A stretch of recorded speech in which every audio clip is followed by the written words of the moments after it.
Oh, papa, papa, il Bonsoir! a mis les cheveux en arrière. T'as Il vu a ça? fait la coupe d'italien Ma gréco-romain. che buongiorno ragazzi! Magnifique. Tu t'es fait beau pour le live? Je me suis fait belle pour le live pour toi, James. C'est magnifique. Est-ce que tu pourrais faire croire aux gens que c'est ta coupe de toujours ou en vrai t'as fait un effort de ouf? En vrai, je me fais pousser les cheveux là, et là je suis à un niveau où je peux rien faire en fait. Parce que tu sais, soit t'as les cheveux courts, soit t'as les cheveux longs, mais entre les deux, tu peux rien faire à part ça, mec. Je suis Regarde. d'accord. Mais là, en termes de chorégraphie, de jujitsu et de padawan, là, tu pourrais être un putain de samouraï. T'as vraiment la dégaine. Eh, non, parce que les gens ils disent que je suis pas japonais, mec, je suis japonais, hein. Ça se voit pas, mais explique ça. Tu vois, les gens jugent vite, les gens jugent vite. Oui, on va un petit peu expliquer aux gens qui t'es. D'abord, on va expliquer aux gens qu'est-ce qui nous lie, toi et moi. Ouais. Est-ce que tu veux en parler? Est-ce que j'en parle? Est-ce que tu veux en parler? Mec, où est-ce qu'on s'est rencontrés? Écoute, c'est une très bonne question parce que j'ai voulu te poser la question en me disant il va avoir la réponse, mais apparemment tu l'as pas non plus. Je me souviens pas de la première Ah, fois que je t'ai je vu. sais pas si on s'est rencontrés au Paname ou sur un autre plateau.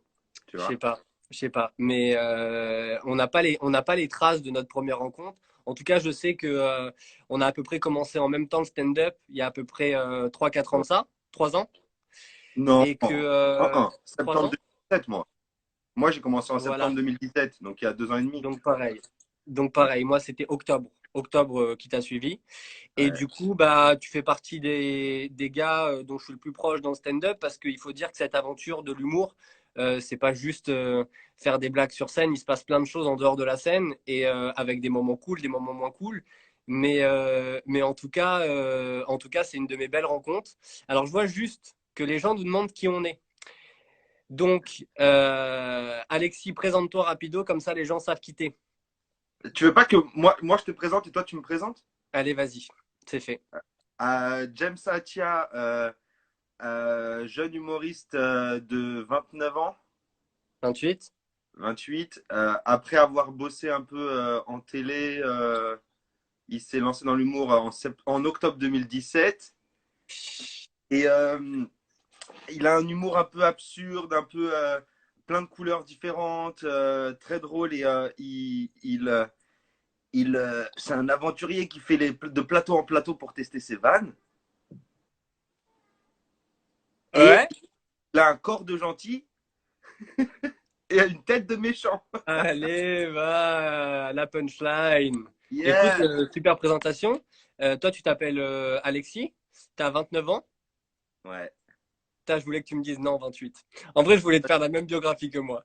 j'ai Il 29. arpente les scènes de scène en scène. Non, Alexis, tu parlais d'humour déjanté, mais pour le coup, tu es l'un des mecs les plus fous dans le stand-up. Tu passes ta vie à tester des nouvelles vannes, à essayer d'emporter les gens dans ton univers. Ce que je trouve assez cool avec toi, c'est que tu es un des rares gars qui fait du stand-up pour les bonnes raisons, à savoir d'abord pour toi, parce que tu as des choses à dire. Et ensuite, bah, si ça plaît aux gens et que tu arrives à les embarquer, c'est cool.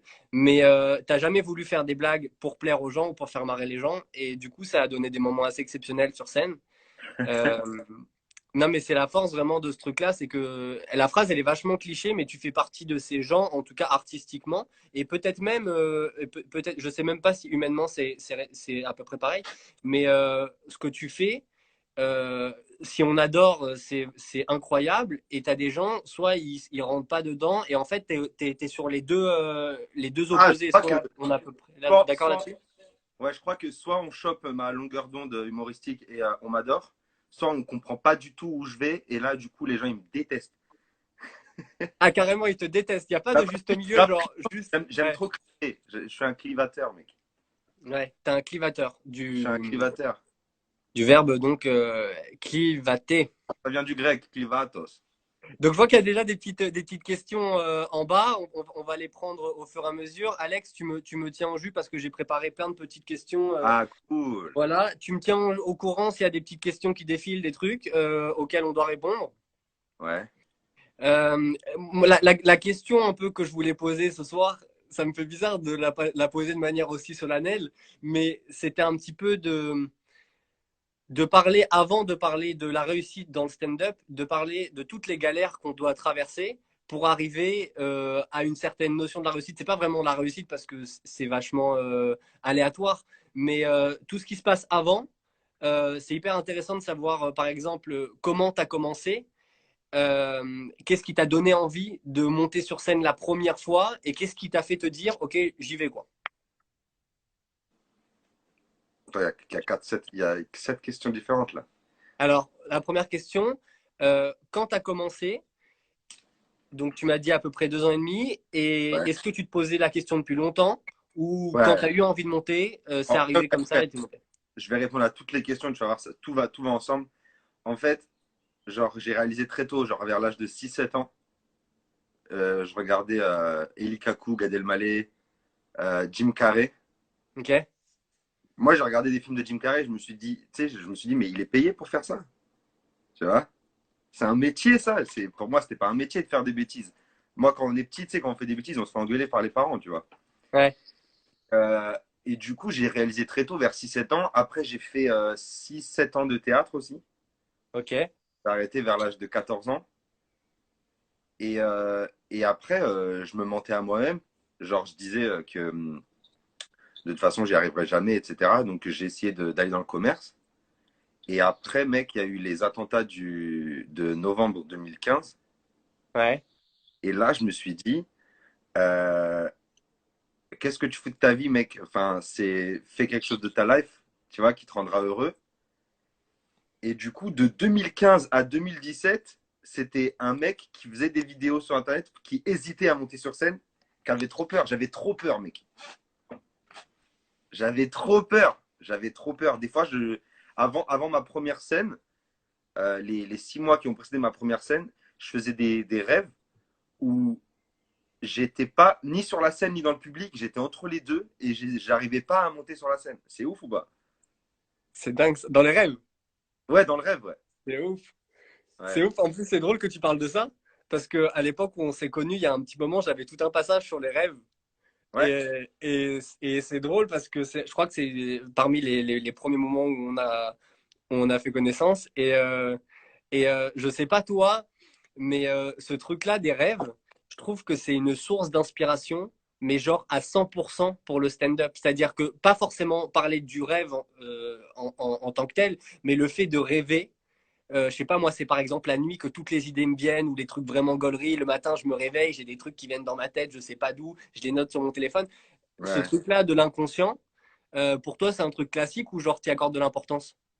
Non, en fait, déjà, les rêves, ils sont construits comme des blagues. C'est-à-dire que dans un rêve, tu vas avoir une situation normale et à un moment donné, il y a un lion qui va arriver alors que tu es dans ton école primaire. Et Yes. déjà, ça, c'est une blague, tu vois.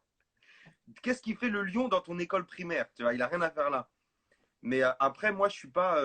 J'écris pas des blagues en fonction de mes rêves. En revanche, il y a plein de blagues qui arrivent quand je suis dans un demi-sommeil, tu sais, le soir. Ok. Ouais. Le soir, je suis dans un demi-sommeil, il y a plein de blagues qui arrivent. Et des fois, la plupart du temps, c'est le matin. Au réveil, je suis grave inspiré, ouais.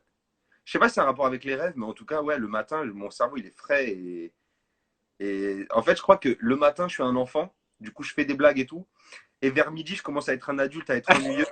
D'inspiration, mais comme les adultes ennuyeux. Mais Je du coup, reste sur.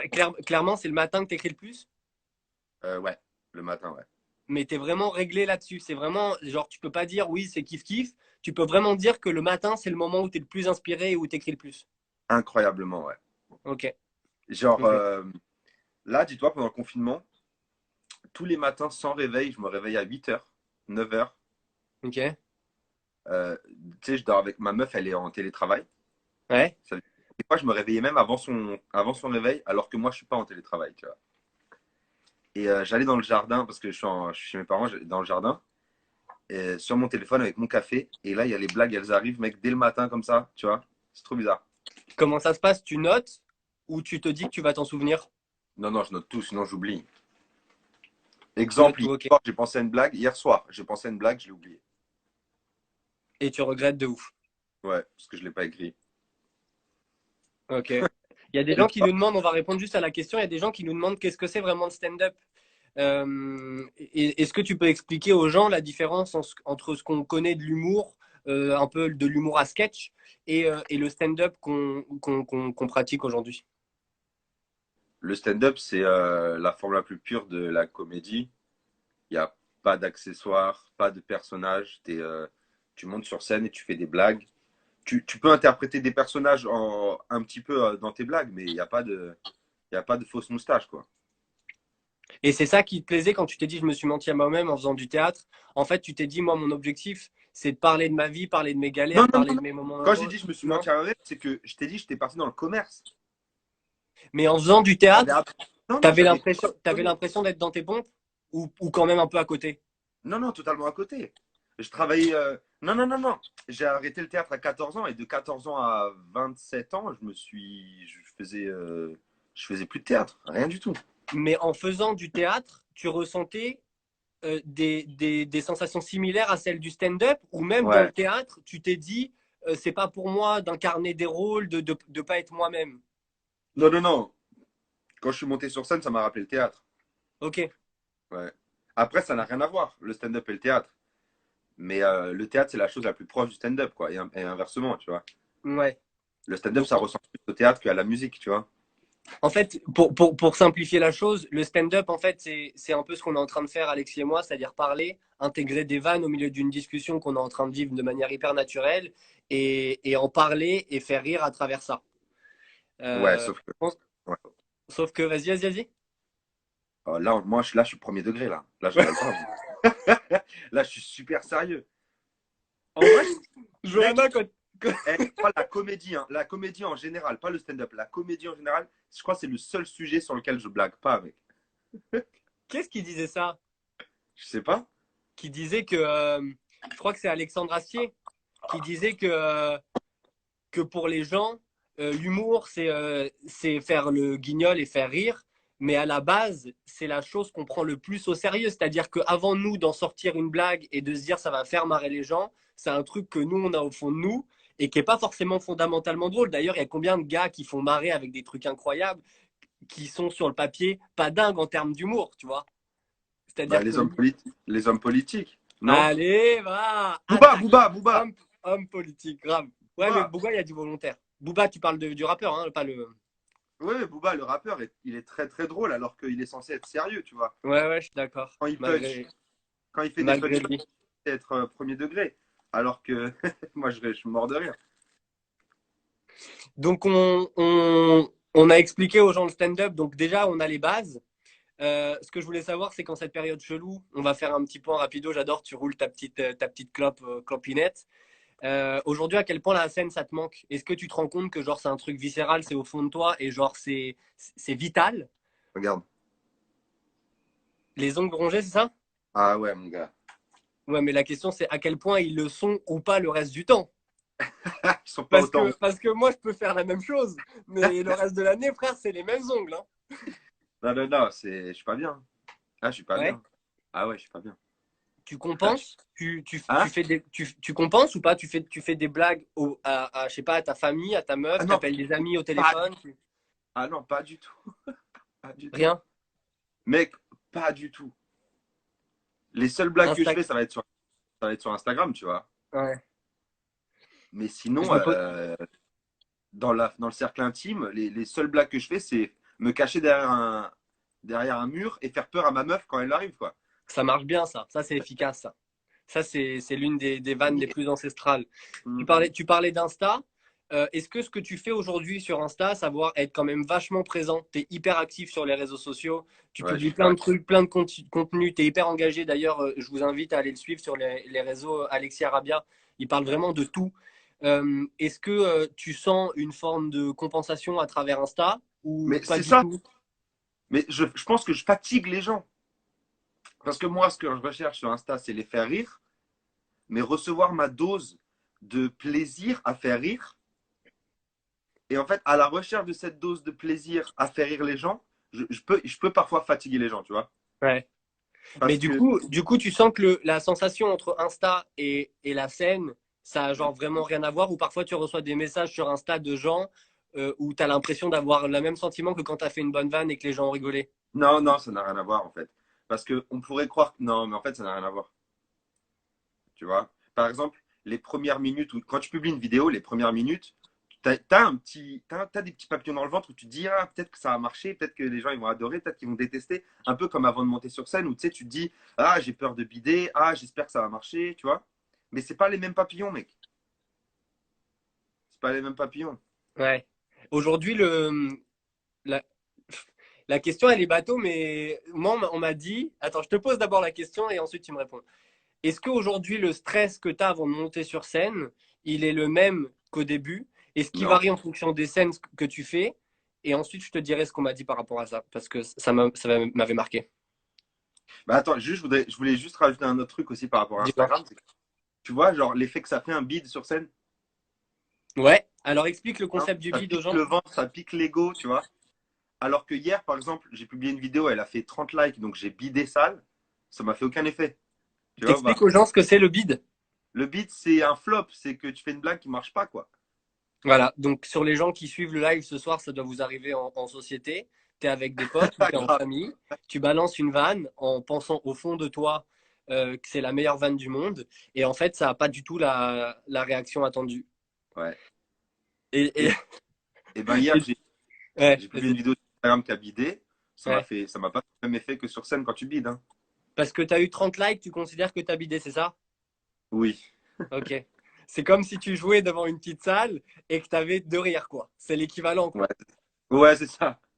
Et attends, pour te répondre à l'autre question par rapport à la scène, c'est plus du tout la même sensation, hein.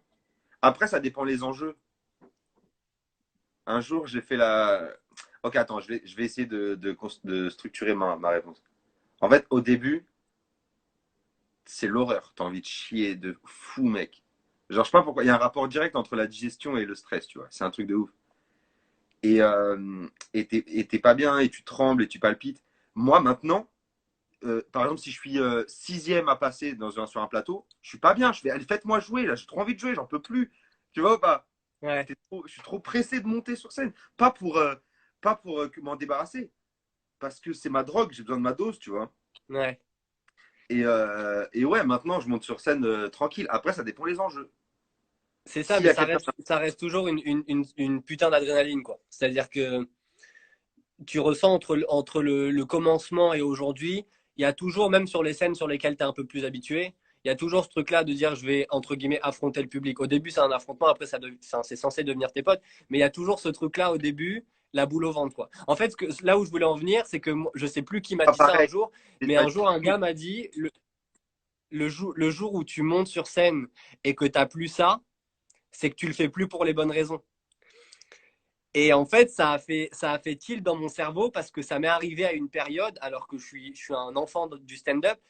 Et pendant un moment, je montais sur scène. Alors, c'était souvent sur mes plateaux, donc il y avait moins de pression parce que tu avais tes repères. Et en Ouais. fait, j'avais plus, tu vois, l'adrénaline. Tu sais, c'est un peu comme un rappeur qui raconte des trucs dans ses textes, mais il vit plus genre dans la street, donc il a plus rien à raconter, tu vois. Ouais, je vois. C'est un peu c'était un peu le rapprochement. Du coup, toi, tu as toujours ce truc-là, quoi. Mais oui, mais sauf qu'il diminue avec le temps. Et après, comme je te dis, ça dépend des enjeux. Après, moi, je te rejoins sur ce que tu sais, ce que tu me dis là, ça me rappelle une phrase de je sais plus quelle grande comédienne, là, Sarah Bernhardt, ou je sais plus comment elle s'appelle, où Ouais. une élève est venue lui dire ouais, j'ai plus le trac, je la connais par cœur, cette scène. Et elle lui a répondu t'inquiète, le trac, ça viendra avec le talent. Allez. Et est-ce que cette personne se serait pas suicidée dans les 2 minutes qui ont suivi? On l'embrasse. On l'embrasse fort, fort, fort. Du coup, c'est un peu la suite de la question. Euh, j'ai mis des chiffres parce qu'il fallait en mettre, mais la question, je l'ai prolongée en disant devenir humoriste, euh, 10% de talent, 90% de travail.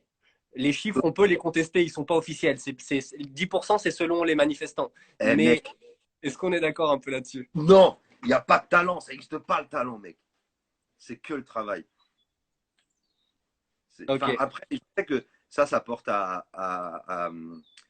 y a trop de gens qui me contredisent là-dessus, mais j'avais vu une vidéo de Jacques Brel où il dit ça, justement, que le talent n'existe pas. C'est que le travail, l'acharnement, etc. Et il m'a convaincu que c'est le cas. Je crois pas au talent, mec. Genre, par exemple, moi, quand j'étais petit, j'étais un putain de dessinateur. Et vers 11 ans, je dessinais trop bien. Je faisais de la BD, je faisais de la peinture, je dessinais tout le temps, je faisais même des arts plastiques, etc.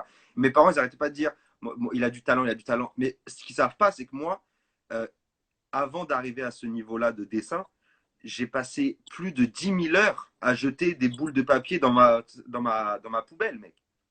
C'est moi qui ai niqué la forêt de l'Amazonie en papier de dessin, tu vois. Ouais, mais est-ce qu'il n'y avait pas un truc à la base? Est-ce que Non, déjà là-bas, comme il dit, l'envie de l'envie. dessiner, déjà, c'est un premier truc, voilà, c'est ça, Là-bas, l'envie de c'est dessiner. l'envie. C'est avoir envie, c'est tout.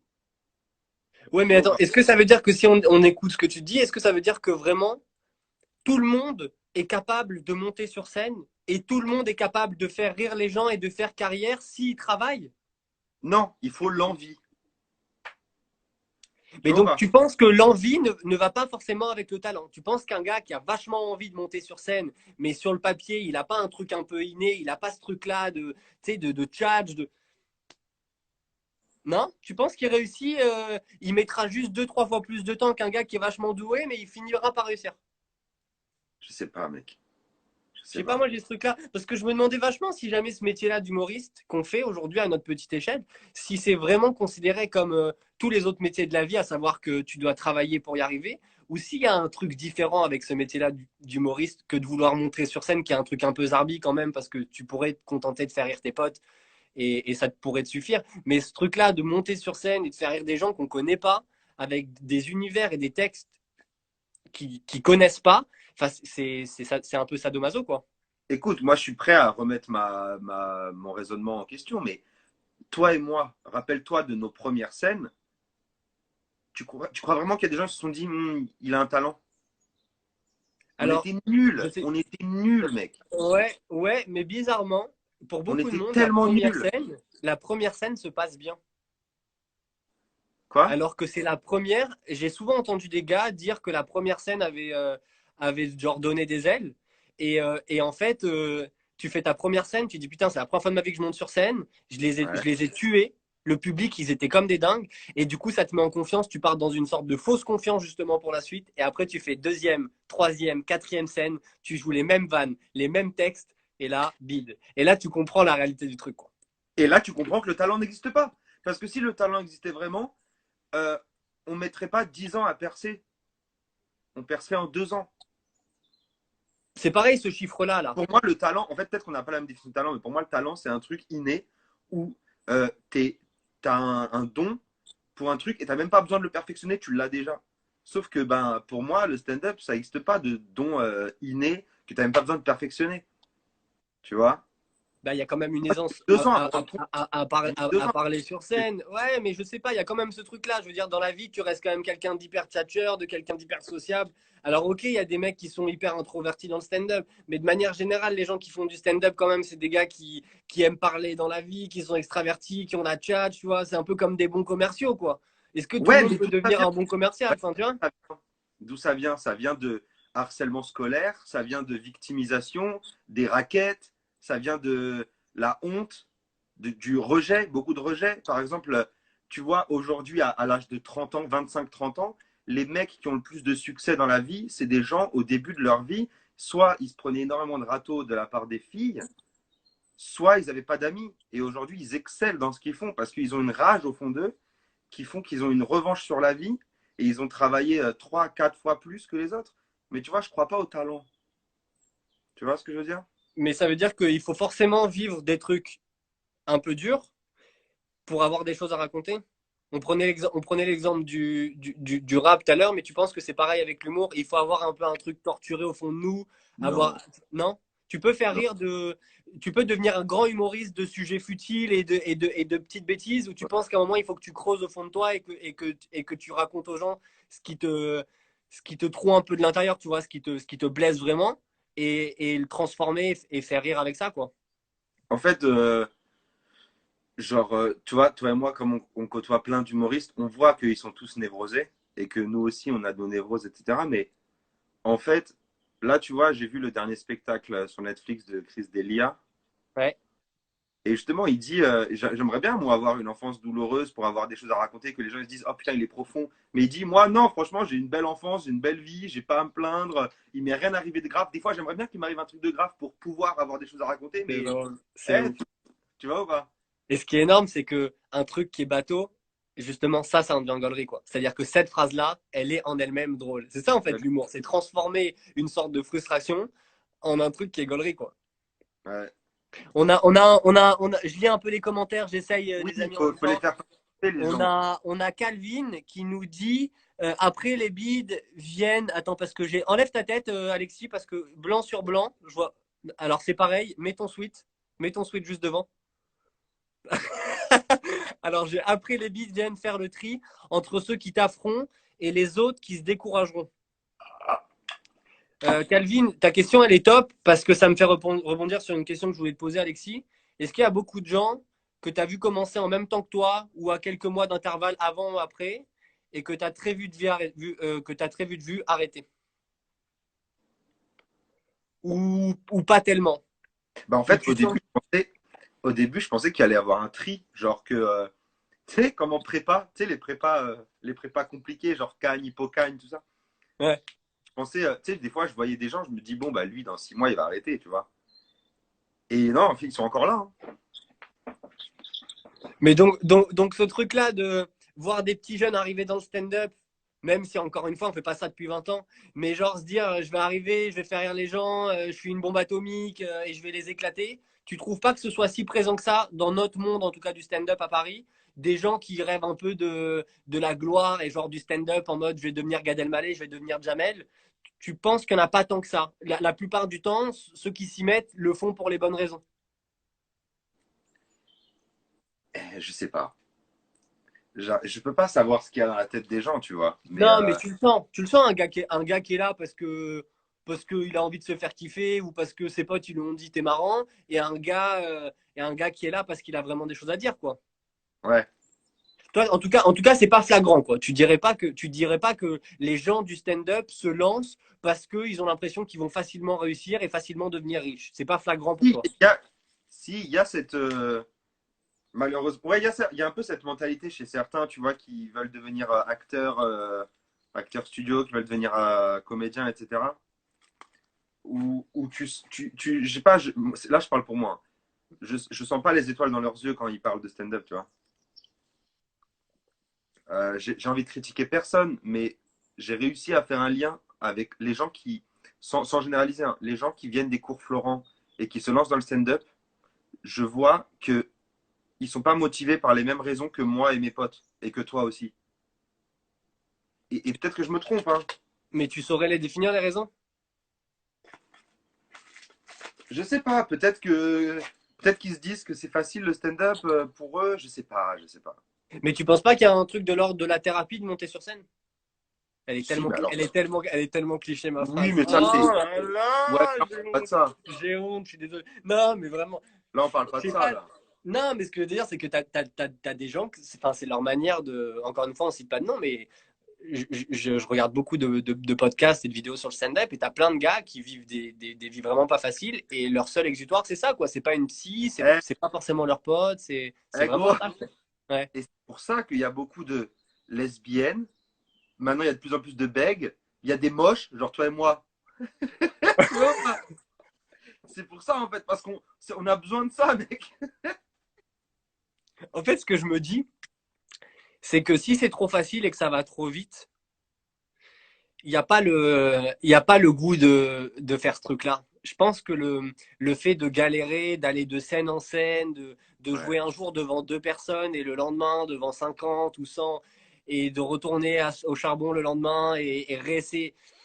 Je pense que si t'as pas ce truc-là, on a l'exemple de quelques potes qui ont été beaucoup plus vite que les autres et quand c'est positif, on peut citer des noms, on en citera après parce que c'est important que les gens sachent les mecs cool du stand-up. Mais Ouais. je pense qu'il y a ce truc-là de passer par la galère pour se forger, quoi. Parce que si c'est aussi facile que ça, ce serait donné à tout le monde. Et en même temps, je sais pas. Tu sais, c'est comme si tu voulais devenir médecin. Je fais toujours des comparaisons, mais voilà, quoi. C'est comme le médecin, il se dit, bah moi, je suis habile Non, de mais mes mains, tu vois. Alors qu'en fait, non, ça se limite pas à ça, quoi. C'est attends, un art, quoi. Tu m'as dit quoi? mais ça marche pour tous les milieux. Ça marche pour tous les milieux, hein. Même pour les gens qui lancent leur entreprise, leur start-up, ça marche pour tout. Euh, tu, T'as une connexion là ou pas? Parce que j'ai l'impression que ça bug. T'es connecté? Ouais, ouais. J'essaye juste de lire les questions en même temps, mais ouais, ouais, je suis connecté. Bien. Parce que, genre, tu vois, L'Alchimiste de Paulo Coelho, Ouais, c'est un livre d'adolescent, un peu comme Le Petit Prince, tu sais, genre inspirant. Quand tu le lis, tu te dis waouh, j'ai compris le monde et tout. Mais dans ce livre, moi, ce que j'en retiens, c'est que, en gros, au début de notre vie, tu vois, on est des petites merdes, on est du plomb.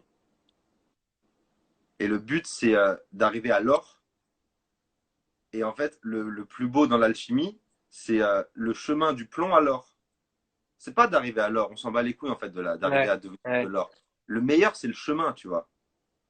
Et, euh, et c'est pour ça que tu vois des gens qui ont percé rapidement, tu vois, genre Justin Bieber, péter un plomb et ne prendre plus aucun plaisir en fait.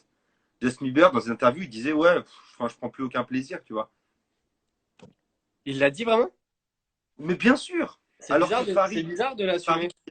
a percé, lui, il est reconnaissant envers ça et il apprécie ce qu'il vit.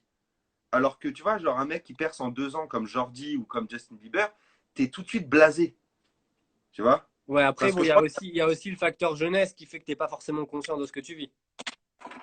totalement, C'est surtout totalement. ça, c'est que c'est les fameux enfants stars. Tu sais que j'ai vu une info sur le fameux livre de Paulo Coelho, L'Alchimiste. C'est un Ouais. des 5 livres ou un des 10 livres les plus lus de l'histoire. Genre, c'est ouf le classement. En un, genre, t'as la Bible. En deux, t'as genre le Coran. En trois, t'as le livre politique, genre de Mao Tse-tung. Et en quatre, t'as L'Alchimiste de Paulo Coelho. C'est, Ah ouais, c'est pour ça que c'est, j'ai pris comme exemple, parce que je sais que c'est un best-seller. c'est magique. C'est comme si dans le classement des meilleures chanteuses de l'histoire, tu avais Céline Dion, Lara Fabian, et juste derrière, eh ben, j'ai pas le nom, mais tu vois. Mais bref, t'as compris, quoi. En fait, Ouais, euh, moi, je suis tous les jours frustré de ne pas encore avoir percé. Ok. Tous les jours, je veux être mis en lumière, etc. Et pourtant, je galère, je rame, etc. Et je suis pas encore au niveau que j'aimerais atteindre, etc. Mais là, je me rends compte que, en vrai, on est en train de vivre nos plus belles années. Tu vois ou pas? ça, Les c'est pas un galères. truc que tu dis avec le recul, ça. Enfin, je trouve ça beau de pouvoir se le dire pendant que tu es en train de le vivre. Je trouve ça plus facile de le dire une fois que tu as réussi.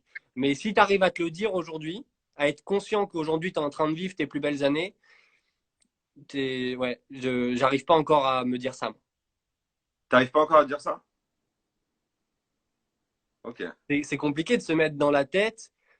Après, on parlera un peu des paliers de stand-up parce que je pense qu'il y a des paliers, mais c'est compliqué de se mettre dans la tête que la galère et l'instabilité à la fois financière et de la scène, quoi, l'instabilité de ton niveau, fait que eh ben, c'est des moments cool, quoi. Parce que si ça, c'est des moments cool, le jour où tu fais un Olympia, c'est quoi comme moment? Oui, je suis totalement d'accord avec toi. Mais comme on n'a pas connu ça, enfin, comme moi, j'ai pas connu ça, Ouais. j'essaye de prendre du plaisir dans la galère. Parce que si tu prends aucun plaisir dans la galère, eh ben, t'arrêtes tout alors. T'arrêtes et tu deviens boulanger, en fait. Tu vois ce que je veux dire? Ouais, mais il y a une différence entre prendre du plaisir dans la galère et considérer que ces moments-là sont les meilleurs moments de notre vie de stand-upper. Tu sais, c'est comme un mauvais souvenir que tu as avec une meuf ou avec des potes qui, des années plus tard, se transforme en un souvenir incroyable. Oui, ok. Bon, peut-être que Ben, je. pour moi, Peut-être, pour moi, il y a que le temps qui fait que ce souvenir-là, il va finir par devenir incroyable. C'est difficile quand d'accord. tu le vis tu vois? Mais d'accord. Ça se trouve, si un jour je perce, eh ben, je serai là en mode, oh là là, c'était les pires années de ma vie. Mais là, aujourd'hui, je me dis, avec, tu sais, avec toute la conscience que tu as, et tu sais, quand tu parles aux vieux et ils te disent, ah là là, j'aimerais bien avoir 20 ans et tout. Et ben, avec toute cette conscience-là, je me dis, il faut que je Ouais, profite maintenant sous la pluie. Il faut danser sous la pluie, mec. Tu vois ou très beau pas? Il faut film. sous Très la beau pluie, film. sinon, c'est quoi? On arrête tout, mec. Si tu prends plus aucun plaisir à monter sur scène, à bider, à jouer au labo du rire au Paname à 17h devant 4 personnes, si tu prends aucun plaisir à ça, c'est fini, mec. Mais attends, ça veut dire quoi? Ça veut dire que même dans les pires moments, t'as jamais pensé à arrêter? Mec, honnêtement, j'ai jamais pensé à arrêter la scène. Par contre, il m'est arrivé plusieurs fois de vouloir tout supprimer ce que j'ai fait sur Internet. Mais du coup, ça n'a rien à voir avec la scène, c'est des vidéos. Mais Ouais. la scène, j'ai jamais voulu arrêter. En revanche, les vidéos, des fois, je me suis dit, vas-y, ce que je fais, c'est de la merde, je supprime tout. Tu vois ou pas?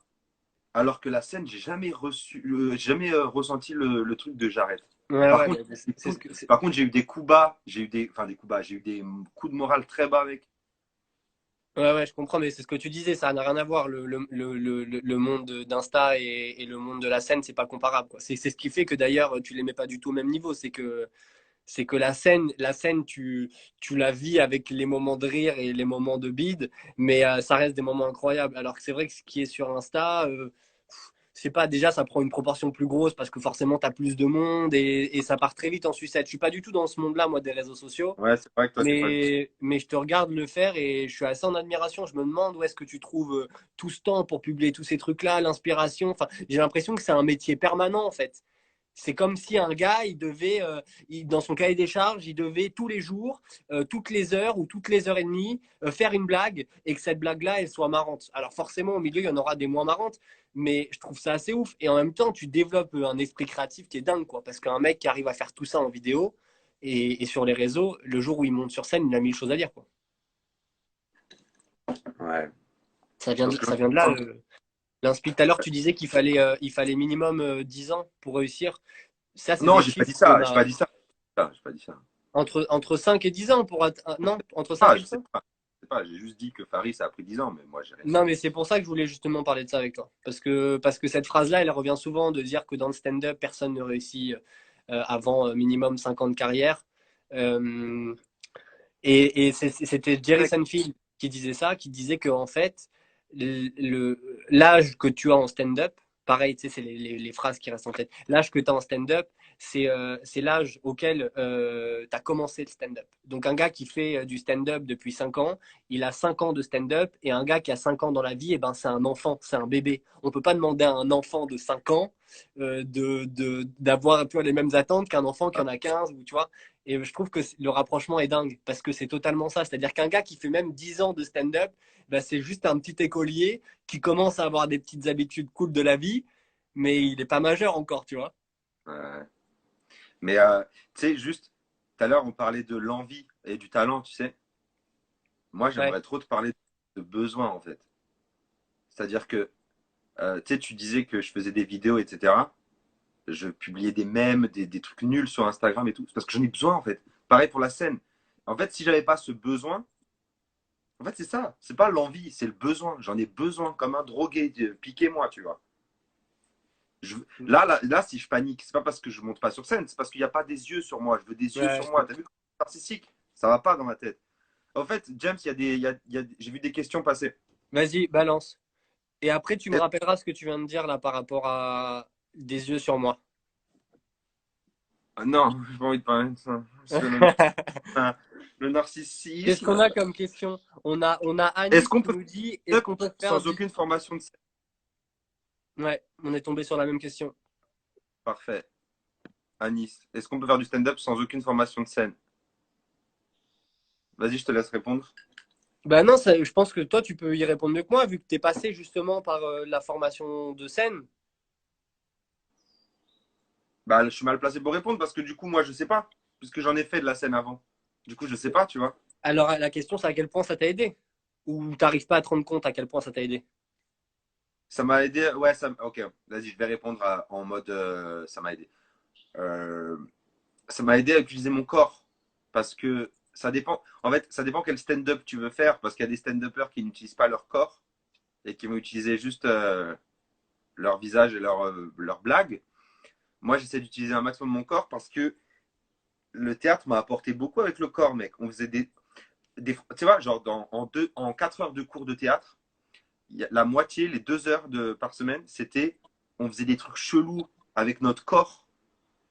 On faisait on était plusieurs élèves comme ça, on courait, on devait se frôler. Des fois, on se faisait des massages du visage entre.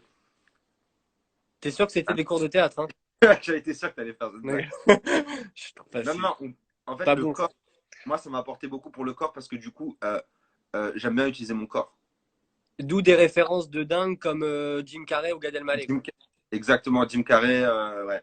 Parce que Gad aussi, aujourd'hui on connaît le Gad en mode stand-up, mais quand Gad il a commencé, il était vachement dans la gestuelle. Et d'ailleurs, il vient du mime et du clown, Gad Elmaleh, Exactement. qui est un truc que je recommande à tout le monde. Du coup, pour la formation, non, je pense que ça fait vraiment partie de ces trucs qui sont, à la base en tout cas, pour réussir c'est autre chose, mais à la base, qui sont accessibles à tout le monde. C'est-à-dire que demain, tu as envie de monter sur scène parce que tu as des choses à raconter qui te tiennent à cœur, et ben tu peux le faire. C'est-à-dire qu'aujourd'hui à Paris, tu as tout un circuit de scène qui te permet de le faire. Après, la question est de savoir si tu vas continuer là-dedans et si tu vas être bon. Mais je pense que la base, c'est juste de vouloir monter sur scène et d'avoir des trucs à raconter. Après, comme le disait Alexis, je pense que c'est que le travail qui va faire que tu vas aller plus loin là-dedans et tu vas faire la différence et tu vas créer un univers. Mais ça fait partie de ces trucs-là qui sont hyper innés, je pense. C'est pour ça que moi, je mets quand même une part de talent. Je peux pas dire que ce soit 100% de travail parce que je pense qu'il y a quand même un truc qui fait que comme un bon chanteur, il a beau s'entraîner, il y a une base, quoi. Il y a tu vois, il y a le truc, quoi. Tu vois. Euh, Il y a un gars qui t'a demandé. c'est quoi euh, réussir pour vous? voilà, alors ça, c'est une super question parce que justement, j'allais te demander, on va rebondir là-dessus, j'allais te demander si toi, tu voyais ta carrière de stand-upper comme un gars reconnu dans ton milieu, qui remplit sa salle, qui vit de son art et qui kiffe ça, ou est-ce que tu le voyais à une toute autre échelle, à savoir du Gad et du Jamel, un gars ultra médiatisé qui fait toutes les télévisions et qui devient vraiment une star, genre, voilà quoi, médiatisée quoi. Vous pouvez répéter la question? La question, t'as pas compris ou en vrai t'as compris Si, mais et... attends. Si, mais attends. En fait, elle a bien commencé ta question, mais après, c'est parti en couille, mec. En fait, En la fait, question si je c'est de savoir, regarde, ouais, c'est médiatique. est-ce que tu veux vivre de ton art simplement en gagnant bien ta vie, en remplissant une salle sympa, en ayant ton public fidèle, mais pas plus haut que ça? Ou est-ce que tu veux devenir stand-upper pour remplir des zéniths, pour remplir des Olympias, pour être médiatisé, pour avoir cette pression d'être une star de l'humour? Mais elle est trop mal formulée, ta question. Je suis désolé, James. Elle est trop mal formulée. Est-ce que, Est-ce que je peux la formuler, moi? vas-y, c'est génial parce que tu es capable de reformuler une question que tu n'as pas compris toi-même. Mais parce qu'elle est directe. Elle Alors dirige. vas-y, Parce vas-y, que tu sais pourquoi? dis-moi. La question en mode c'est nul le deuxième cas. Non, c'est pas ça, c'est que tu as Si, plein tu de l'as gars formulé qui ça se comme si suffisent. c'était Alors nul. vas-y, je t'écoute. Vas-y, dis-moi. En gros, tu me demandes si, et tu me dis si je me trompe. Tu me demandes si je veux euh, vivre de mon art en remplissant mes salles, etc., ou devenir une star de l'humour. Ouais, Ok. ouais, en vivre simplement ou exploser, quoi. Mais t'es fou, mec. T'es fou, mec. Pour Noël, tu veux deux cadeaux ou tu veux un cadeau? Ah bon? Moi, je veux tous les cadeaux, mec, à Noël. J'en veux pas un seul. Mais alors, tu dis quoi de ces gens-là qui se suffisent de bien vivre de ça, mais pas plus? Mais je sais rien, mais je sais pas. Ok. Non, Déjà, parce là, que j'en vis pas. il y a tout ce que ça implique de devenir une star. C'est pas juste le côté t'es un mec hyper reconnu, c'est tout ce que ça implique, quoi, avec la pression médiatique. Enfin voilà, quoi, pas plus pouvoir sortir dans la rue. Mais c'est pour ça que ça rebondissait Mais sur je sais l'histoire pas, de. parce qu'après, tu peux contrôler ça. Regarde, Romain Duris. Romain Duris, il est pas médiatisé alors que c'est une star, mec. Ouais, Non, ouais. non, je sais pas. En fait, Ok. ce qui s'est passé, Non, mais ouais, ok. j'ai utilisé l'exemple de Gad Elmaleh et Jamel, c'est parce que non seulement c'était les premiers en France, ok, et Ouais, deuxièmement, ils passaient à travers le même canal. C'est-à-dire que à l'époque, il y avait 6 chaînes, il n'y avait pas Internet, et c'était tous les deux sur les chaînes principales, notamment Canal+. Sauf que si tu regardes aux États-Unis, par exemple, où il y a 20 000 humoristes, et ils sont tous à des niveaux différents, et il y a beaucoup de stars, eh ben, ils ont pas ce truc de star system parce que aux États-Unis, ils ont pas des canaux qui sont très restreints comme en France à l'époque. Nous, on avait 6 chaînes, mec. Et ouais, quand ouais. avec TF1 ou sur M6 et Jamel sur Canal+, ah, tout le monde allait les voir. Et Ouais, comme ouais, non, mais ça je suis n'existe d'accord. pas. Je pense qu'en ce Maintenant, il y a moment, Internet. je suis trop dans une. Vas-y, vas-y. Maintenant, on a Internet et on a 600 chaînes sur les box. Du coup, je pense que ça n'existe plus le truc de star system, tu vois. Je pense que Kev Adams, c'était le dernier. Et maintenant, on a des mini-stars. Des gens qui sont des stars, mais qui sont pas. qui sont pas ce truc de star system, tu vois. Ouais, je Bunaimi, comprends. Ivanov, tu vois. Est-ce que les gens qui sont dans le live, les noms que Alexis vient de balancer, est-ce que vous les connaissez? Des mecs comme Bunaimin, Alban Ivanov? C'est intéressant de savoir parce que nous, on vit là-dedans. Au quotidien, ça nous paraît évident. Mais je pense que pour plein de gens, les deux gars, par exemple, que tu viens de citer, c'est marrant les échelles. Tu sais, si tu devais faire l'échelle de Richter de l'humour, de genre à 0, t'es le gars qui monte pour la première fois sur scène, Ouais. et à 10, t'es l'équivalent du référence ringarde, je suis désolé, du Coluche. OK? Et t'as Ou tu 40. vois, genre, à quel endroit tu situerais sur cette échelle-là, qui est vachement aléatoire, où est-ce que tu mettrais un mec comme Alban Ivanov ou Bunaimin, par exemple? Ben écoute, en fait, je pense que. Ah putain, j'ai un avis là-dessus, mec, mais il est tellement construit en plus. Vas-y. Ok, je t'explique. La France, elle a jamais été autant divisée et il n'y a jamais eu autant de canaux et de réseaux sociaux et de trucs. Par conséquent, ça, on peut plus atteindre un niveau de star de l'humour maintenant. Regarde, par exemple, Fari, qui est l'humoriste numéro un en France, Selon et quels ben, critères? selon les critères de visibilité, de remplissage, c'est le premier à avoir fait Bercy, tu vois, ce genre de choses. OK. Même lui, c'est un humoriste qui a une niche. Tu vois, par exemple, sa niche, ça va être, je sais pas moi, les 35 ans. Ouais. Alors qu'à l'époque, Gad Elmaleh et Jamel, ils touchaient tous les âges. Et ils touchaient pas Ouais. tous les âges, ils parlaient à tous les âges. Ils touchaient tous les âges parce qu'il y avait moins de canaux de communication Mhm. et la France n'était pas autant divisée. Maintenant, aujourd'hui, si tu fais une blague, euh, par exemple, tu dis salut les blancs au Molière, tu perds déjà toute une partie de la population. Tu perds pas les blancs, hein, tu perds les racistes, par Est-ce, exemple. Tu vois. est-ce, est-ce que ça, tu penses pas que c'est une fausse excuse? Est-ce que tu penses pas que des mecs comme Jamel et Gad étaient juste des gars qui étaient 1000 fois plus doués que les autres et que si Jamel et Gad arrivaient aujourd'hui, ils arriveraient au même niveau? Euh, je pense que Gad et Jamel sont extrêmement doués, mais qu'aujourd'hui, s'ils seraient arrivés, eh ben, eux aussi, ce seraient des humoristes de niche. Des grosses niches, hein, mais de niche. Des terrains vagues, quoi. Des humoristes de terrain vague. Ouais, non, je sais pas. Je sais pas. Ça, la réponse, on ne l'aura jamais pour le coup. Non. Mais, mais tu sais, on dit qu'un Gad ou qu'un Coluche, il y en a un tous les 20 ans, comme on dit qu'un dans le sport, un Roger Federer On ou un Rafael Nadal, il y en a ne un peut tous les 20 pas. ans. On n'a pas de Mais recul. On n'a pas de recul. c'est pour ça On que n'a la pas assez. réponse, c'est pour ça que je me dis, est-ce que la réponse, elle est si simple que ce que tu dis, quoi? Est-ce que Non, la mais, réponse, elle se limite à dire que le monde est plus divisé et qu'aujourd'hui, on s'adresse forcément à une niche? Est-ce que ces non, mais mecs-là étaient pas on s'en fout juste. de mon avis. Non, mais ça, c'est mon avis et je suis Non, mais stupide. c'est intéressant. Ça, c'est mon avis et je suis stupide. C'est pas la peine de le prendre au premier degré, mais C'est pas du tout stupide, frérot. C'est hyper intéressant, comme tu dis, c'est hyper construit. La question, c'est à quel point, on n'aura pas la réponse, mais à quel point c'est le cas, tu vois. Parce que moi, je reste persuadé au fond de moi qu'un mec comme Gad, s'il débarque aujourd'hui avec la multiplicité, comme tu dis, des canaux, avec Internet et tout, et qui revient à l'époque où il a cartonné, je pense qu'il redevient une star. Comme, tu sais, c'est un peu comme le film avec Lucchini sur Johnny. ouais, jamais vu. T'as jamais vu ce film-là? Non. Je spoile pas pour les gens qui l'ont pas vu, mais rapidement, en fait, c'est l'histoire de Johnny qui n'existe plus. Ok. Dans un monde, en fait, où c'est la star interplanétaire, enfin non, en France, du coup, la plus reconnue, où en fait, Johnny n'existe plus. En fait, Johnny n'a jamais existé d'ailleurs. Mais en fait, ce Johnny-là, il existe. Et la question est de savoir si est-ce que tu peux lui redonner une seconde vie et le faire devenir Johnny, ou est-ce qu'en fait, ce mec-là, il est destiné à rester ce mec inconnu qui ressemble à Johnny. Encore une Euh, fois, c'est incompréhensible, oui, mais là, c'est un c'est de peu ce la. truc-là. Ouais, Voilà. C'est un c'est de peu ce la. truc-là. Est-ce qu'on a des petites questions? Je vois qu'on a plein de petites questions sympatoches. On nous dit que Ivanov, Bunaimin, tous ces mecs-là, ils viennent du Jamel Comedy Club. C'est vrai que c'est le tremplin, hein. C'est le tremplin de Jamel Comedy Club. Aujourd'hui, on a des nouveaux tremplins, mais cette époque-là, c'est les Ivanov, Bunaimin, Thomas Njijol, Fabrice Eboué, Blanche Gardin. C'est une sacrée vague.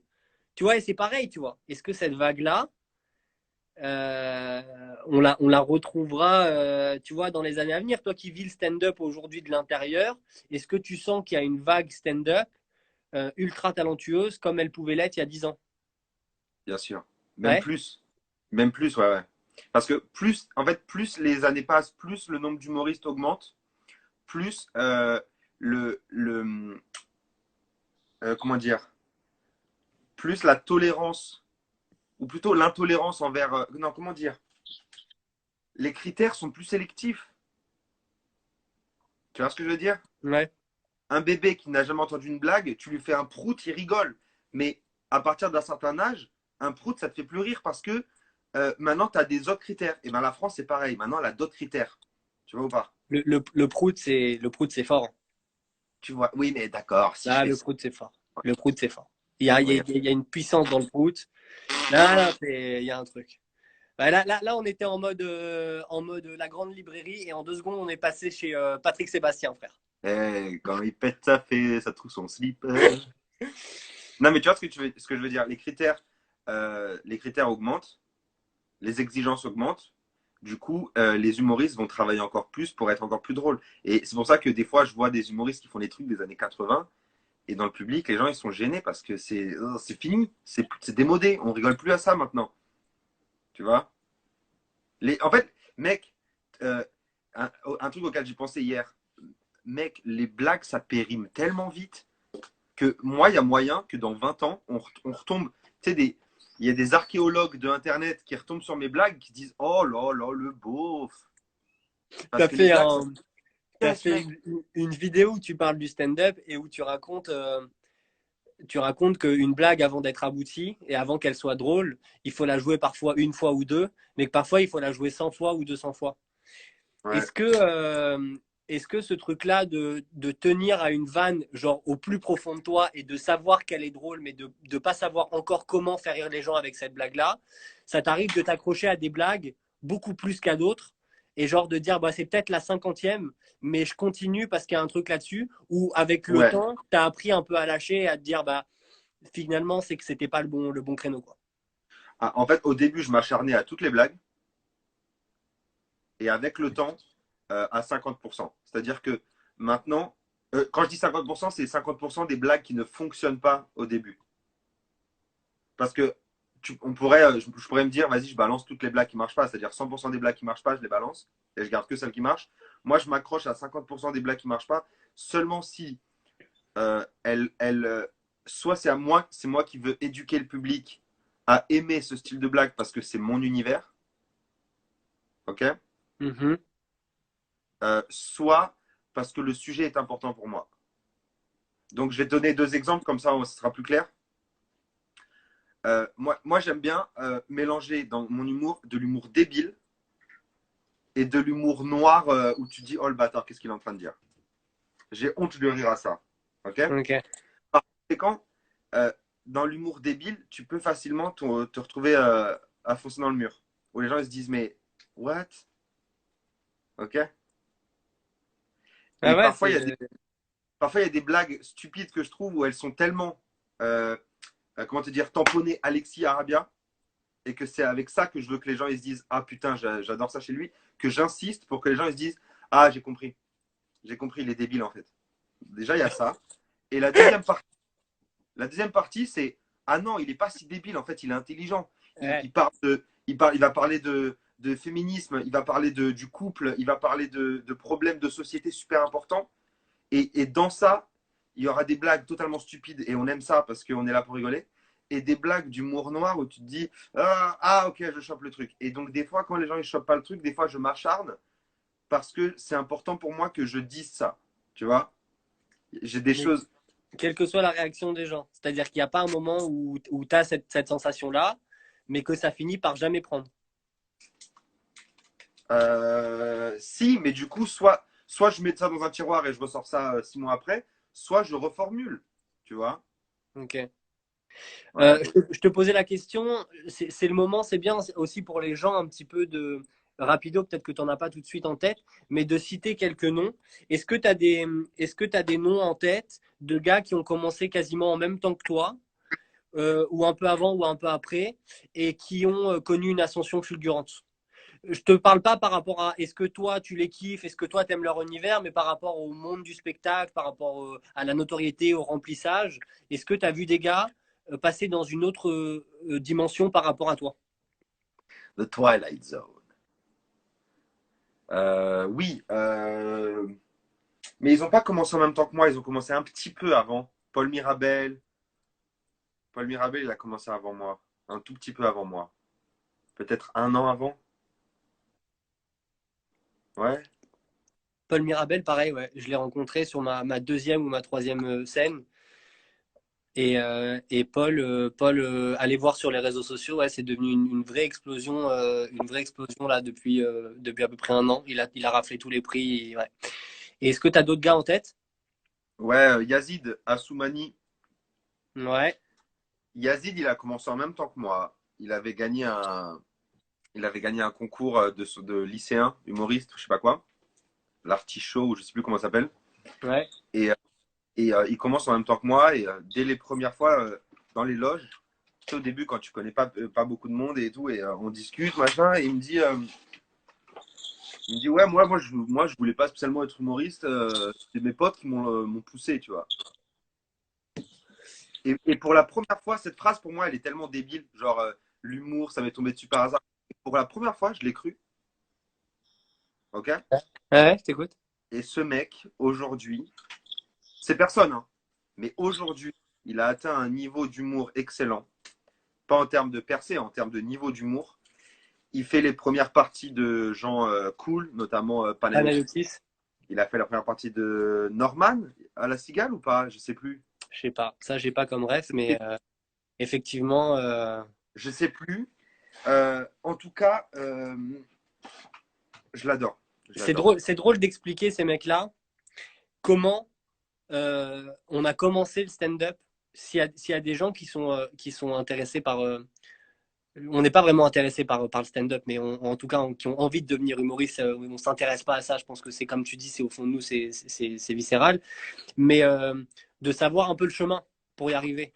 Comment tu commences, comment rapido, parce que le chemin il est tellement long, mais sur quelle scène tu joues, dans quelles conditions. Par exemple, toi là tout de suite, je te pose une question. Depuis que tu as commencé le stand-up, est-ce qu'il t'est plus arrivé de jouer devant entre 0 et 10 personnes, entre 10 et 20 ou entre 20 et plus? Si tu devais faire une moyenne. Je pense qu'entre 20 et plus, clairement, toi et moi, on sait qu'on peut l'oublier. La question est de savoir si en moyenne, on a plus joué devant 0 et 10 ou entre 10 et 20. Attends, juste avant de répondre, Calvin Winson, il est très drôle. Calvin Winson, il n'arrête pas de commenter depuis tout à l'heure. Merci pour vos conseils, j'aimerais bien me lancer dans l'humour et tout.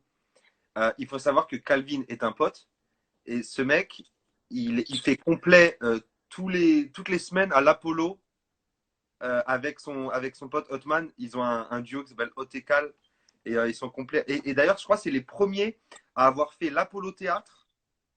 En duo? Hein? Non, j'ai dit une connerie. C'est les premiers à avoir fait l'Apollo Théâtre, mec, avec des publics virtuels, mec. Là, pendant le confinement. Alors, c'est-à-dire qu'ils ont été à l'Apollo, sur la scène. Ils étaient à l'Apollo sur la scène et Ok, il y avait des écrans avec des visages de gens qui étaient en live en train de les regarder et respect éternel. incroyable. Mec. Incroyable. Et rapido, je sais que c'est compliqué à écrire, mais est-ce que du coup, Calvin, parce que j'avais pas du tout cette info, je savais pas, ça a été quoi le rendu? Parce que je sais que je parle beaucoup avec des potes humoristes et on s'est beaucoup posé la question de savoir si c'était cool de faire des vannes comme ça et de tester devant des petits publics, de faire des. Il y a plein d'applications pour faire ça. C'était quoi le rendu? C'était bizarre, c'était agréable, c'était un autre travail. Je suis hyper curieux de savoir comment vous l'avez vécu sur scène. Et est-ce que vous avez fait votre heure, genre? Ouais, ils ont fait l'horreur. C'est dingue. C'est dingue d'avoir fait ça. Et ils ont fait payer les places? Je sais pas. C'est du génie. Bah écoute, nous, c'est cool. Je te présente Calvin. C'est notre public. Bah oui, c'est leur C'est très public. cool d'avoir fait ça. Ils ont leur public, ouais. De surfer sur les. de surfer sur les vagues. Non, non, très cool. Et ils remplissent du coup à l'Apollo, c'est génial. Ouais, ils ont fait 8 payer euros, 8 ils ont euros. fait. Waouh. Ouais. Et du coup, vous étiez, enfin, le remplissage, comment ça s'est passé? Du coup, vous aviez aucune limite de remplissage, alors qu'à l'Apollo, c'est quoi? C'est une salle de 100 ou 150? Du coup, vous avez, enfin, genre, il y a eu du monde. J'adore parce que l'interview, Ouais, il grave. a changé de sphère. On On a a le le streaming, donc il y avait plus de 300 personnes. Incroyable. C'est incroyable. Incroyable. Et là, tu as deux types de personnes. Tu as les gens qui se disent waouh, 300 personnes, c'est génial, il y avait plein de monde. Et tu as les autres qui se disent oh, les bâtards, ils ont pris de l'oseille de fou. Après, il dit un truc marrant, c'est que il dit il y avait 20 personnes prises dans le volet. En fait, quand il dit Ah, 300, gratuit. en fait, 300 payants, et en fait, c'est comme il y a un ordinateur, par exemple, dans une maison, il y a 5 personnes. S'il y Ouais. en a un qui paye, les 5 ils peuvent voir, quoi. Non, non, c'est très cool. Bah, c'est top. Merci de nous avoir donné l'info. Bravo, Calvin, je te kiffe, mec. C'est grâce à Calvin, il m'a beaucoup aidé au début, en 2016, quand j'ai commencé les vidéos. Il m'a beaucoup aidé au début En à. 2007? Ouais, En 2007? 2016. Ah, parce que j'ai insisté deux fois, hein, ok. Et du coup, vous êtes potes depuis. Et Calvin ne fait pas de stand-up, du coup. Euh, c'est un duo humoristique, c'est pas trop du stand-up, mais si, en fait, si, un peu quand même. Ok. Mais Parce que je crois pas qu'on se connaisse. Et comme c'est un petit monde, en général, on se connaît. non, non, il n'est pas au Paname. Mais en tout cas, vas-y, je vais répondre à ta question. Euh, Tu m'as dit si je jouais plus entre 0 et 10 personnes ou devant plus 20, 30, etc. Euh, En gros, moi, en 2 ans et demi, j'ai joué entre 2 personnes et 250.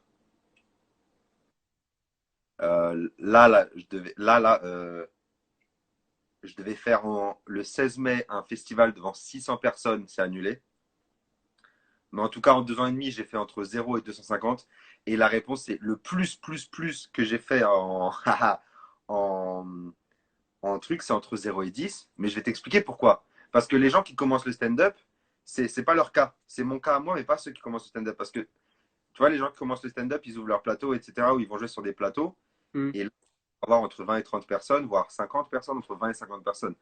Sauf que moi, pendant 2 ans et demi, je suis allé tous les jours à 16h et 17h au Paname pour avoir peut-être la chance de jouer au labo.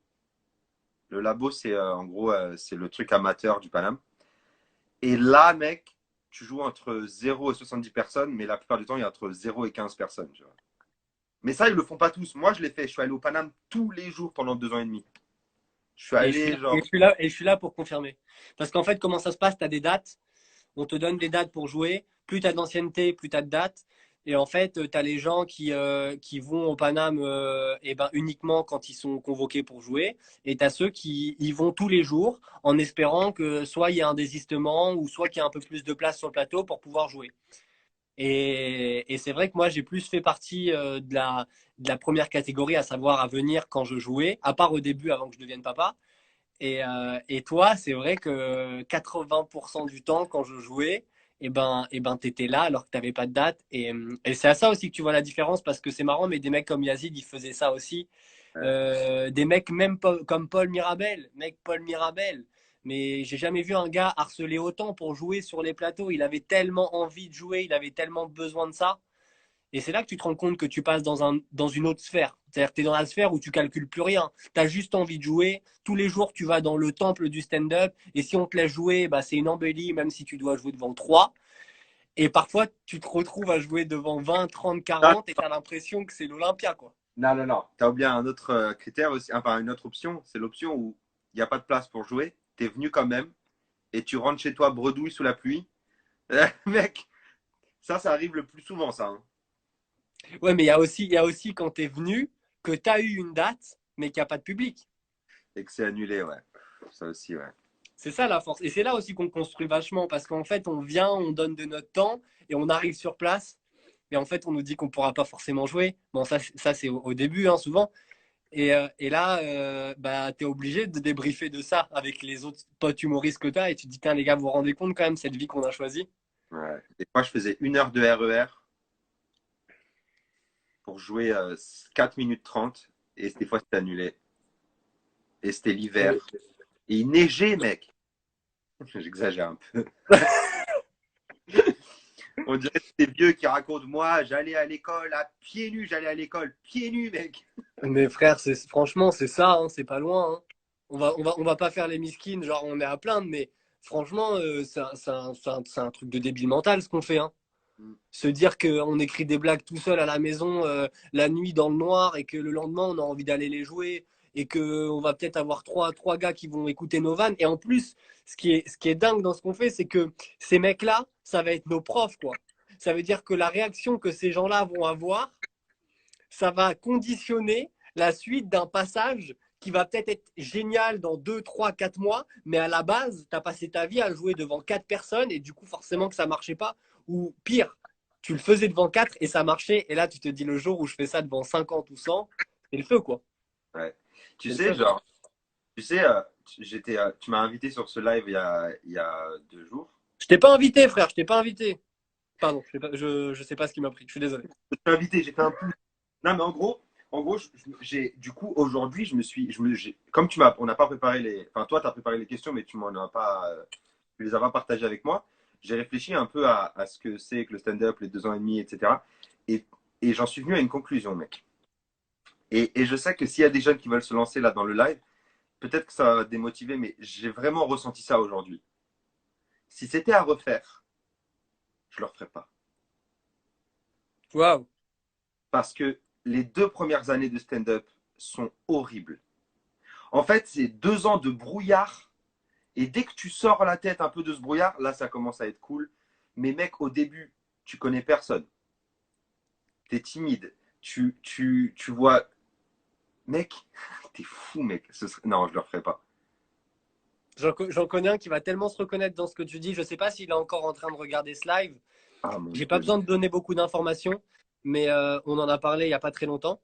Mais quand tu connais C'est personne, quand tu connais personne et que tu arrives dans un lieu aussi imposant que le Paname, ou même il y a d'autres lieux super imposants, tu vois, le théâtre Trévise, mec, c'est 2 ans de brouillard. Je les referai pas. Je te jure, je les referai pas. Mais attends, tu les referais pas. Ça voudrait dire que tu serais capable de mettre cette vie-là d'artiste stand-up de côté et de repartir dans une vie genre banale, classique. Mec, là, je Trouver peux un métier par défaut. Non, non, mais je te pose la question. Ça veut dire si pour toi, le stand aujourd'hui, c'est une évidence parce que ça va mieux et que tu as passé un peu cette phase. Si c'était pas le cas, est-ce qu'il y a un moment où genre la réalité économique, elle te rattrape et tu te dis, OK, il y a un moment, c'est sympathique, faire rire les gens, les vannes, les trucs, mais aujourd'hui, il faut que je vive. Est-ce que clairement, tu te serais dit, voilà, il faut que je fasse un métier normal? Ou au fond de écoute, toi, tu aurais. non, mais c'est pas ça l'état d'esprit parce que moi, j'ai la chance d'avoir mes parents et qui me soutiennent, etc. Mais en gros, si je devais, si hypothétiquement ces 2 années s'annulaient et que je me retrouve là à mon âge, là bientôt 30 ans, à devoir recommencer, je sais pas si j'aurais, si, pardon, je sais pas si j'aurais la même niaque, je sais pas. Ouais, je comprends. En gros, si tout ça n'existait pas et que tu m'envoies dans un autre pays, en gros là, tu m'envoies là par exemple au Canada et je Ouais. connais personne et je connais pas comment fonctionne le truc, etc. Et je dois Mhm. recommencer. Mhm. Eh ben, je peux pas, je peux pas. C'est marrant, on va continuer dans la lignée des phrases clichés. Ça me fait penser à cette phrase cliché, clicheton de folie. Euh, ils savaient pas que c'était impossible, du coup ils l'ont fait. À peu près ça, dans le dos. C'est un peu l'histoire. Je trouve qu'à une moindre échelle, c'est un peu ça ce que tu es en train de dire. C'est-à-dire que si à la base, on t'avait dit que pour arriver à un petit résultat comme celui qu'on a à peu près à notre échelle, parce que en tout cas, je pense, on vit à peu près la même histoire de stand-up avec des phases qui sont hyper similaires. Si on savait qu'il fallait passer par ces 2, 3 ans à jouer devant 2 personnes, à annuler des scènes et tout, c'est vrai qu'on l'aurait peut-être pas fait. Ouais, ouais, ouais, c'est vrai. Hein. Mec, écoute, on a parlé pendant 1 heure des côtés positifs du stand-up. On a même vu les galères du côté positif. Maintenant, moi, j'aimerais venir dans le négatif. Mec, le rejet. Le rejet, il n'y a pas pire que le rejet. Et quand tu te lances dans le stand-up, tu te fais perpétuellement rejeter. Que ce soit par les humoristes, par le public, par les organisateurs, les patrons, les producteurs. Tu te fais tout le temps rejeter. Tout le temps. Tu vois? Et ce rejet-là, mec, il te forge. Certes, tu deviens. Tu as une armure ensuite. Tu as une armure. Ouais. Mais ce rejet, il te. Moi, j'aime bien dire ça, mais ça me regarde que moi. Mais c'est que, en gros, pour progresser sur scène, je me détruis de l'intérieur. C'est pour ça que je compare le stand-up à une drogue, parce que elle me fait du bien et tout, mais elle me détruit de l'intérieur, mec, cette drogue. T'es fou, quoi. Parce que tout à l'heure, on parlait du spectacle de Chris Delia et il a trouvé les mots pour le dire. C'est qu'en gros, on devient des psychopathes où plus rien ne nous fait de l'effet. Moi, par exemple, des gens qui essayent de me mettre mal à l'aise en dehors du stand-up, par exemple, ça va être une meuf sur un trottoir qui va me dire, qui va vouloir m'afficher devant tout le monde en me disant, hey, tu m'as pas rappelé, ah, il a une petite bite, etc. C'est un truc qui n'arrive jamais. C'est un exemple. Euh, Mm, ça me fait plus aucun effet en fait, parce que mm. j'ai du répondant, j'ai une armure, des boucliers partout. En fait, plus rien ne me fait de l'effet, tu vois ce que je veux dire? C'est pas toi, Highlander? Quoi? Highlander? Je l'ai pas vu. Tu connais pas Highlander, frère? Non, mais Non. on peut pas. Alors, attends, comment on arrête ce live? Attends, bouge pas. Stopper ce live. Tu connais pas Highlander? Highlander, c'est l'homme invincible. C'est ça, en fait. C'est forgé de ouf. Mais tu penses que tout le monde le vit de cette manière? Tout le Non, monde je parle de se. moi, je parle de moi. Non, non, je parle de Non, moi. non, mais ouais, mais du coup, toi, on sait que t'es quelqu'un. En tout cas, les gens Ah, c'est- apprennent à le savoir. Mais je hein. sais à quel point t'es quelqu'un de torturé de l'intérieur. Tu vois, je le sais. Et c'est intéressant que tu le dises aux gens. En fait, je vois les commentaires depuis tout à l'heure. Les gens disent que c'est cool d'avoir autant de sincérité. Merci de donner les infos comme ça. C'est Putain, pour je le ça vois aussi pas. Je les vois qu'on fait pas ce les live. commentaires. Je les vois pas. C'est parce que tu connais pas Highlander, frère. Je t'ai boycott des commentaires. Mais du coup, un gars qui traverse la même phase que toi, mais qui est moins touché par ça, par le regard des autres, par le jugement des humoristes, du public et tout, tu penses que c'est un gars qui a pas grand-chose à faire là-dedans? Ou tu penses que plus tu es justement touché par ces trucs-là, un peu néfastes et négatifs, plus ça veut dire que ça te tient à cœur et que tu as envie de tout bouffer dans ce truc-là? Mais je sais pas. Moi, j'aimerais trop être balécoudiste 3000. Et je sais pas Et... si je sais pas si c'est une bonne chose. Je te jure. Oui, mais attends, attends. Et des fois, il y a des gens, je me dis, ah, lui, c'est vraiment un mec qui s'en bat les couilles. Mais je sais pas si ça existe vraiment un mec qui s'en bat les couilles. Je sais pas s'il s'en bat vraiment les couilles. Ouais. Du coup, je peux pas parler pour eux, mais moi, j'essaye de dégager une image de mec qui s'en bat les couilles.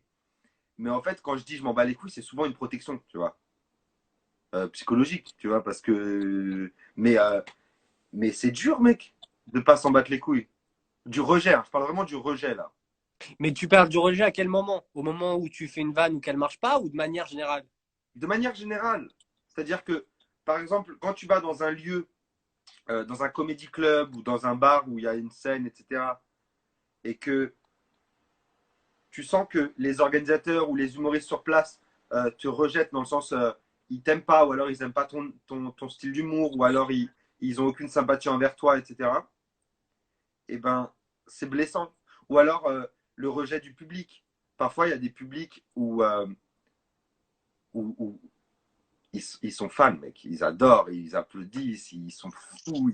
À la fin ils viennent te voir, ils te disent putain t'as géré de ouf, tu vas aller loin, bravo et tout. Mais des fois le public te rejette dans le sens où il te donne rien. Tu vois, toi, tu es au meilleur Ouais. de toi, et rien. Pas de rire, pas de réaction. Des fois, tu poses des questions, ils te répondent pas. Tu vois, c'est de ce genre de rejet que je parle. Ah ouais, je comprends. Ouais, ouais, non, c'est plus profond que juste en surface. Je trouve que la sanction de faire une vanne et que le public rigole pas par rapport à ce que tu décris, eh ben, c'est pas la sensation la plus dure, quoi. Comme tu dis, le rejet des plateaux, le rejet des artistes, Voilà, il est beaucoup plus fort, je suis d'accord, que le rejet d'une blague qui marche pas. absolument. Moi, les beats, ça me fait plus le même effet qu'avant. Maintenant, quand je beat, je me dis, oh, ça va, c'est bon, j'ai mal vendu j'ai mal vendu mes blagues, j'ai mal vendu ce que je veux exprimer. Mais mais le rejet de. Par exemple, tu sais, toi, tu sais qui tu es, moi, je sais qui je suis, et quand les gens ont une image qui est totalement faussée de toi, et que du coup, ils te traitent comme une sorte d'avatar, ah ben, Alexis Arabia, c'est ça, et je vais le traiter comme ça, et ben, du coup, c'est un peu blessant parce que tu dis, mais moi, je suis pas ça, tu vois. Par exemple, moi, j'ai beaucoup tu vois, genre, j'ai beaucoup de propos assez clivants sur des sujets comme, par exemple, le néo-féminisme, tu vois. Ok? Je vais Ouais. avoir des J'aime bien utiliser des sujets un peu clivants et dire oui, bien évidemment que, par exemple, bien évidemment que c'est horrible ce genre de comportement, mais vous trouvez pas que, c'est ça une blague, c'est horrible, mais vous trouvez pas que, tu vois ou pas, ok? Ouais, Et de ouf. parfois, il y a des gens, ils vont avoir une image de moi qui n'est pas moi. Tu vois ce que je veux dire? Genre, je sais pas moi, misogyne, beauf, sexiste, raciste parfois. Tu vois, genre, c'est un Mm, exemple. mais tu veux dire que le gars que t'es sur scène est quand même vachement proche de celui que t'es dans la vie, ou en vrai tu joues un rôle? Non, non, sur scène, je suis moi-même.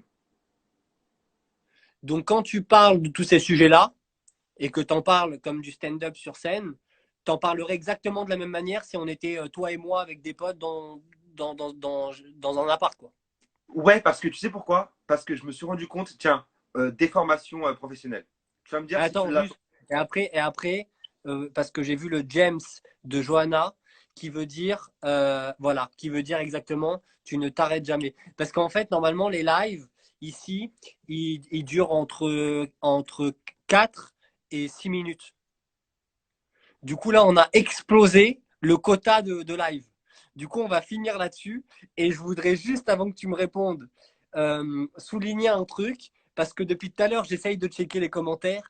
Et il y a un gars qui s'appelle Fouadinho Officiel qui dit de la merde depuis le début du live. Et il fait des vannes dans tous les sens. Et là, je vois une phrase. Pas facile la scène. Faut du courage. Bravo. Ça veut dire, mec, on a fini par retourner le cerveau du ouf du live. Et rien que ça, c'est fort. Poidigno, merci frérot. Et donc on va finir, Alexis, mon frérot, parce qu'on va arriver à 1h30. Par la dernière chose que tu voulais dire, on gardera le reste pour après. Et après, je ferai venir Johanna. Dis-moi dis-moi frérot. C'est quoi là? Qu'est-ce que je dois faire? Tu avais commencé une phrase et clairement, moi, je t'avais, avec un sécateur, coupé les jambes, mais tu te souviens plus. J'ai une déformation professionnelle et Ah tu me oui, diras ok. là, c'est que, par exemple, comme je disais tout à l'heure, le travail de l'humoriste sur la comédie, c'est de prendre un sujet et de trouver ce qui ne va pas dedans. Ok? Tu vois Ok. ce que je veux dire? Par Ouais. exemple, quelque chose de horrible, trouver le positif là-dedans, ou alors quelque chose de magnifique, trouver le négatif là-dedans. Et ça crée de la comédie. Ok? Et ma déformation professionnelle, c'est que mon cerveau maintenant, il fonctionne comme ça. C'est-à-dire, évidemment, évidemment que c'est horrible, le coronavirus, les gens qui meurent. Putain, il y a eu 25 000 morts, c'est horrible. Mais, Mais mais vous ne trouvez pas quand même que. Tu vois ce que je veux dire? Et du coup, mon cerveau, il fonctionne comme ça. Et c'est pas normal. Ça, c'est un comportement de psychopathe, mec, de penser comme ça. Tu vois ou pas? tu réfléchis par la vanne. Mais c'est comme plein de gars qui disent que l'humour, c'est une science, c'est des maths. Mais c'est ça, en fait. C'est-à-dire que ce qu'on fait au naturel, et encore, je trouve qu'on a été vachement, comment dire, on a été vachement sérieux dans ce live. On n'est pas parti en sucette comme on le fait d'habitude. Moi, C'est pas d'habitude, dans les vraiment, lives, c'est pas vraiment comme un appel au téléphone. Tu sais, moi, je moi, pensais que ça, non, mais là, c'est mon cul déjà à la base. Déjà. d'habitude, c'est vrai. Et tu l'as Sur pas ce fait. Et niveau, c'est mon U. je suis hyper fier de toi. Mais en tout cas, on a essayé pendant cette heure et demie d'être le plus sincère possible, d'éclairer un petit peu à notre échelle, parce qu'on n'a encore rien. Et je pense qu'on va remettre ça si Johanna ne nous censure pas, parce que je pense que après ce live, elle va changer tous les codes, frère. Ouais. Clairement. Oh là là, il a dit un truc horrible. Il a dit le coronavirus, c'est positif. Oh là là. Oh là là! Oh non. Oh là Censurez-le, là! censurez-le. Oh là là! Du coup, mon frérot, merci beaucoup d'avoir été là. Je garde plein de Merci. choses au chaud. Et je vais reprendre Johanna. Et de toute façon, on organise. On va faire une saison, je crois. On va faire une saison sur une petite centaine d'épisodes. Comme ça, on est sûr qu'à la fin, Johanna, crise cardiaque, frère. Moi, je pourrais parler de ces sujets pendant des heures, mec. Mais en même temps, c'est ce qu'on fait dans la vie, au téléphone, quand on se voit. Donc en fait, ce qu'on fait là, c'est juste notre vie, sauf qu'il y a des gens qu'on ne connaît pas forcément Oui, qui c'est vrai. interviennent, quoi. Quand on se voit, on parle que de stand-up. Eh oui, eh, On parle pas le de coronavirus, c'est grave. on parle pas de cul. Mais eh, Bon, suivez-moi sur Instagram, venez là. Moi, yes, il faut me suivre là. je t'embrasse, mon frérot, de la part de tout le Kurana. On aura le temps d'expliquer un petit peu en quoi ça Eh, consiste une autre fois, mais on t'embrasse. coronavirus, Coronavirus, allez, va, ça va pas du tout les faire marrer. Parce que ce qui pour toi est une blague de génie, et pour eux, le quotidien, frère. c'est vrai? Non, mais pour de Ah, vrai? ah, mais de ouf, je te jure. Je viens Euh, juste Johanna, elle a hésité à renommer l'association le cours Florent, mais apparemment c'était déjà pris. coronavirus, mec. Couronne. Bon, je t'embrasse, mon frérot, à très vite. Ciao, bonne soirée à tous. Bye Ciao. bye. C'est toi qui te retire ou je te retire? Ouais, je me retire doucement. Retire, hop, hop, hop, monsieur métaphore. Je t'embrasse, mon frérot, bisous.